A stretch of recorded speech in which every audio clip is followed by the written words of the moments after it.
ಕೆಲವೊಮ್ಮೆ ಮಹಿಳೆಯರಲ್ಲಿ ಇದ್ದಕ್ಕಿದ್ದಂತೆ ಸ್ತನ ನೋವಿನ ಸಮಸ್ಯೆ ಕಾಣಿಸಿಕೊಳ್ಳುತ್ತದೆ. ಆದಾಗ್ಯೂ ಹೆಚ್ಚಿನ ಸಂದರ್ಭಗಳಲ್ಲಿ ಇದು ಸ್ತನ ಕ್ಯಾನ್ಸರ್ ಅಲ್ಲ. ಇದಕ್ಕೆ ಹಲವು ಕಾರಣಗಳಿರಬಹುದು. ಸ್ತನ ನೋವಿನ ಕಾರಣಗಳು ಮತ್ತು ಅವುಗಳಿಂದ ಪರಿಹಾರ ಪಡೆಯುವ ಮಾರ್ಗಗಳನ್ನು ಇಲ್ಲಿ ತಿಳಿಯಿರಿ. ಹದಿಹರೆಯದ ಮಹಿಳೆಯರಲ್ಲಿ ಕೆಲವೊಮ್ಮೆ ಇದ್ದಕ್ಕಿದ್ದಂತೆ ಸ್ತನದಲ್ಲಿ ನೋವು ಕಾಣಿಸಿಕೊಳ್ಳುತ್ತದೆ. ಮುಟ್ಟಿನ ಸಮಸ್ಯೆ ಹತ್ತಿರವಾಗುವಾಗ ಅಥವಾ ಮುಟ್ಟು ಆದ ಬಳಿಕ ಈ ಸಮಸ್ಯೆ ಹೆಚ್ಚಾಗಿ ಕಾಣಿಸಿಕೊಳ್ಳುತ್ತದೆ. ಇದರ ಹೊರತಾಗಿ ನೋಡುವುದಾದರೆ ಹಾರ್ಮೋನ್ಗಳಲ್ಲಿ ಆಗುವಂತಹ ಏರಿಳಿತದಿಂದಾಗಿಯೂ ಕೂಡ ಸ್ತನಗಳಲ್ಲಿ ನೋವು ಕಾಣಿಸಿಕೊಳ್ಳುತ್ತದೆ. ಆದರೆ ಕೆಲವೊಮ್ಮೆ ಈ ನೋವು ಎಷ್ಟು ಹೆಚ್ಚಾಗುತ್ತದೆ ಎಂದರೆ ಸ್ತನ ಕ್ಯಾನ್ಸರ್ ಬಂದಿದೆಯೋ ಇಲ್ಲವೋ ಎಂದು ಅನುಮಾನ ಬರಲು ಶುರುವಾಗುತ್ತದೆ. ಆದರೆ ನಿಮಗೆ ಗೊತ್ತಿರಲಿ, ಸ್ತನ ನೋವು ಕೇವಲ ಸ್ತನ ಕ್ಯಾನ್ಸರ್ನಿಂದ ಮಾತ್ರ ಉಂಟಾಗುವುದಿಲ್ಲ ಎಂಬುದನ್ನು ಮೊದಲಿಗೆ ಅರ್ಥ ಮಾಡಿಕೊಳ್ಳಬೇಕು. ಇದಕ್ಕೆ ಇನ್ನೂ ಹಲವು ಕಾರಣಗಳಿರಬಹುದು. ಆ ಬಗ್ಗೆ ಇನ್ನಷ್ಟು ಮಾಹಿತಿಯನ್ನು ನೋಡೋಣ ಬನ್ನಿ. ಈ ನೋವಿಗೆ ಪ್ರಮುಖ ಕಾರಣಗಳು. ಈ ನೋವಿಗೆ 2 ಪ್ರಮುಖ ಕಾರಣಗಳಿವೆ. ಮೊದಲನೆಯದಾಗಿ ಹಾರ್ಮೋನ್ ಮಟ್ಟದಲ್ಲಿನ ಹೆಚ್ಚಳ ಮತ್ತು ಇಳಿಕೆ ಮತ್ತು ಎರಡನೆಯದಾಗಿ ಫೈಬ್ರೋಸಿಸ್ಟಿಕ್ ಸ್ತನ. ಆದಾಗ್ಯೂ ಫೈಬ್ರೋಸಿಸ್ಟಿಕ್ ಸ್ತನವು ನಿಮಗೆ ಕ್ಯಾನ್ಸರ್ ಬರುವ ಅಪಾಯವನ್ನುಂಟು ಮಾಡುವುದಿಲ್ಲ. ಆದರೆ ನಿಮಗೆ ಸ್ತನದ ಒಂದು ಸ್ಥಳದಲ್ಲಿ ನೋವು ಇದ್ದರೆ ಅದು ಕಡಿಮೆಯಾಗುವುದಿಲ್ಲ ಅಥವಾ ಹೆಚ್ಚಾಗುವುದಿಲ್ಲ ಮತ್ತು ಎಲ್ಲ ಸಮಯದಲ್ಲೂ ಇರುತ್ತದೆ. ಅಂತಹ ಪರಿಸ್ಥಿತಿಯಲ್ಲಿ ನೀವು ತಜ್ಞರನ್ನು ಸಂಪರ್ಕಿಸಬೇಕು.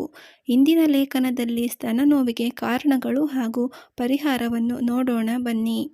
ಹಾರ್ಮೋನುಗಳ ಕಾರಣದಿಂದಾಗಿ ಕೂಡ ಹೀಗಾಗುತ್ತದೆ.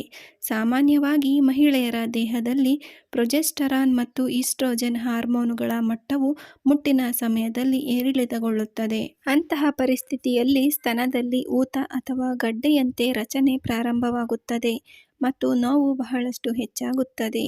ಈ ಸಮಸ್ಯೆ ವಯಸ್ಸಾದಂತೆ ಹೆಚ್ಚಾಗುತ್ತದೆ. ಆದಾಗ್ಯೂ ಈ ಸಮಸ್ಯೆ ಋತುಬಂಧದ ನಂತರ ಕೊನೆಗೊಳ್ಳುತ್ತದೆ.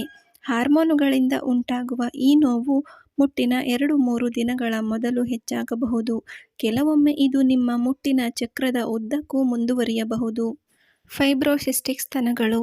ಮಹಿಳೆಯರಿಗೆ ವಯಸ್ಸಾದಂತೆ ಅವರ ಸ್ತನಗಳಲ್ಲಿ ಕೂಡ ಬದಲಾವಣೆಗಳು ಕಾಣಿಸಿಕೊಳ್ಳುತ್ತವೆ. ಅಂತಹ ಪರಿಸ್ಥಿತಿಯಲ್ಲಿ ಕೊಬ್ಬು ಅಂಗಾಂಶದ ಸ್ಥಾನವನ್ನು ಪಡೆಯುತ್ತದೆ. ಈ ಸ್ಥಿತಿಯಲ್ಲಿ ಕೆಲವೊಮ್ಮೆ ಸ್ತನದಲ್ಲಿ ಚೀಲಗಳು ರೂಪುಗೊಳ್ಳುತ್ತವೆ ಮತ್ತು ಹೆಚ್ಚು ನಾರಿನ ಅಂಗಾಂಶವು ಬೆಳೆಯಲು ಪ್ರಾರಂಭಿಸುತ್ತದೆ. ಇವುಗಳನ್ನು ಫೈಬ್ರೋಸಿಸ್ಟಿಕ್ ಬದಲಾವಣೆಗಳು ಅಥವಾ ಫೈಬ್ರೋಸಿಸ್ಟಿಕ್ ಸ್ತನ ಅಂಗಾಂಶ ಎಂದು ಕರೆಯಲಾಗುತ್ತದೆ. ಫೈಬ್ರೋಸಿಸ್ಟಿಕ್ ಸ್ತನಗಳು ಉಂಡೆಗಳಂತೆ ಭಾಸವಾಗುತ್ತವೆ. ಮುಟ್ಟಿನ ಸಮಯದಲ್ಲಿ ಈ ಉಂಡೆಗಳು ದೊಡ್ಡದಾಗಿಯೂ ಅನಿಸಬಹುದು. ಈ ಕಾರಣದಿಂದಾಗಿ ಕೆಲವೊಮ್ಮೆ ಮಹಿಳೆಯರ ಸ್ತನದಲ್ಲಿ ನೋವು ಕಾಣಿಸಿಕೊಳ್ಳುತ್ತದೆ ಹಾಗೂ ಕೆಲವೊಮ್ಮೆ ಕಾಣಿಸಿಕೊಳ್ಳುವುದೇ ಇಲ್ಲ. ಇವುಗಳು ಸಹ ಕಾರಣಗಳಾಗಿರಬಹುದು. ಸ್ತನ ಊತ, ಉಬ್ಬುವುದು, ಮಗು ಮೊಲೆತಟ್ಟುಗಳನ್ನು ಹಿಡಿದಿಟ್ಟುಕೊಳ್ಳುವ ತಪ್ಪು ವಿಧಾನ, ಅನಾರೋಗ್ಯ ಆಹಾರ ಪದ್ಧತಿ, ಶಸ್ತ್ರಚಿಕಿತ್ಸೆ, ಔಷಧಿಗಳು ಅಥವಾ ಧೂಮಪಾನ ಕೂಡ ಇದಕ್ಕೆ ಕಾರಣಗಳಾಗಿರಬಹುದು. ಈ ನೋವಿನಿಂದ ಪರಿಹಾರ ಹೇಗೆ? ಈ ನೋವಿನಿಂದ ಪರಿಹಾರ ಪಡೆಯಲು ನೀವು ಐಸ್ ಪ್ಯಾಕ್ ಬಳಸಬಹುದು.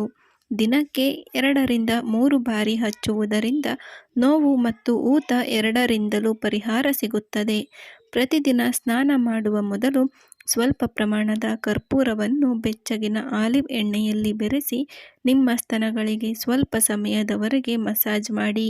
ಇದು ನಿಮಗೆ ಸಾಕಷ್ಟು ಪರಿಹಾರ ನೀಡುತ್ತದೆ. ಇದರ ಜೊತೆಗೆ ಯಾವುದೇ ಸಾಮಾನ್ಯ ಎಣ್ಣೆಯ 2 ಚಮಚಗಳನ್ನು ಕ್ಯಾಸ್ಟರ್ ಆಯಿಲ್ನೊಂದಿಗೆ ಬೆರೆಸಿ ಮಸಾಜ್ ಮಾಡುವುದರಿಂದಲೂ ಸಾಕಷ್ಟು ಪರಿಹಾರ ಸಿಗುತ್ತದೆ. ವಿಟಮಿನ್ ಇ ಮತ್ತು ವಿಟಮಿನ್ ಬಿ6 ಸೇವನೆಯು ಸ್ತನ ನೋವಿನಿಂದ ಕೂಡ ಪರಿಹಾರ ನೀಡುತ್ತದೆ. ಇನ್ನು ವೈದ್ಯರ ಸಲಹೆ ಪಡೆದು ದಿನ ವಿಟಮಿನ್ ಇ ಕ್ಯಾಪ್ಸೂಲ್ಗಳನ್ನು ಸಹ ತೆಗೆದುಕೊಳ್ಳಬಹುದು. ಇದರ ಜೊತೆಗೆ ಮೆಗ್ನೀಷಿಯಂ ಹೇರಳವಾಗಿರುವ ಆಹಾರ ಪದಾರ್ಥಗಳನ್ನು ದೈನಂದಿನ ಆಹಾರ ಪದ್ಧತಿಯಲ್ಲಿ ಸೇರಿಸಿಕೊಳ್ಳುವುದರಿಂದ ಸ್ನಾಯುಗಳಿಂದ ಉಂಟಾಗುವ ನೋವನ್ನು ನಿಯಂತ್ರಿಸಲು ಇದು ಸಹಾಯಕವಾಗಿದೆ. ಸ್ನೇಹಿತರೆ, ಈ ಮಾಹಿತಿ ಇಷ್ಟವಾಗಿದ್ದರೆ ಒಂದು ಲೈಕ್ ಮಾಡಿ ಹಾಗೂ ತಪ್ಪದೇ ಚಾನಲ್ಗೆ ಸಬ್ಸ್ಕ್ರೈಬ್ ಆಗಿ.